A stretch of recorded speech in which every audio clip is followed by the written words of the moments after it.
Magandang araw. So ngayon, ipapakita namin kung paano ang hakbang para gumawa ng layout sa iyong drafting or AutoCAD. So, since nagamit na natin ang layout 1 at layout 2, gagawa tayo ng panibagong layout ay layout 3. So, ganito po ang itsura ng layout 3. I-select natin ang drawing, ganyan po, at command letter E para ma-erase ito. So, ayan na, natanggal na ang drawing. Nakaset up na ang ating papel na landscape. Kasi pa-landscape kanina yung drawing natin. So, since nakaset na ang ating papel, ang next is command plot.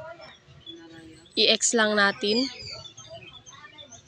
So, dyan ay piliin ang monochrome. Kung naka-colored ang iyong drawing, piliin ang monochrome para hindi ito mag-color. So, select the monochrome. Pagkatapos pumunta tayo sa print na i-connect natin kung sakaling i-printer. So, i-select, halimbawa, yan i-select po natin. So, next naman, yung paper size. So, halimbawa, A4.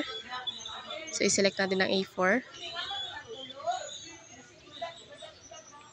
At dyan naman sa properties, ilagay natin ito sa modify standard. Tapos, A4 kasi since A4 din nakalagay dyan. A4. Tapos, okay. So, ayan, i-save natin. I-save lang natin siya para mas madali mahanap. Okay. So, ayan, titignan natin kung ano pa ang hindi nakaset. So, dyan pala sa paper, kung gusto mo ng pa-landscape or portrait, ikaw na, depende na po sa iyo kung anong piliin mo. So, kami yung pinili namin is pa-landscape kasi since pa-landscape din. So, apply to layout na. Hindi pa natin siya i-okay kasi hindi pa man i-print. So, cancel lang muna. So, since nakaset na ang plot, susunod naman is command B forts. I-set lang natin siya sa single. Depende na sa inyo kung anong piliin nyo. Meron dyan naka 2 vertical or horizontal. Ganyan po yung pagkaano. Makikita natin dyan sa side kung paano yung kanyang pagka-print kung gusto mo. So kami pinili namin yung single kasi single din ang i-drawing. Tapos ayan na. I-left click lang natin para ma-draw. So ayan, adjust lang sa kanyang margin. So, ayan na yung drawing natin. I-adjust lang natin yung paper size. So, halimbawa, ilalagay natin sa 1:30. So, ayan yung size ng 1:30. So pagkatapos mo mag-layout, pwede mo nang i-export ito sa file of PDF file.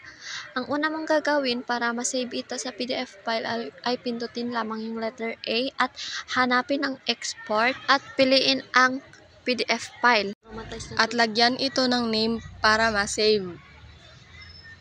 So, ayan ang name.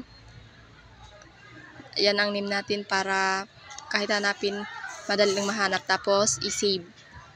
O, yes.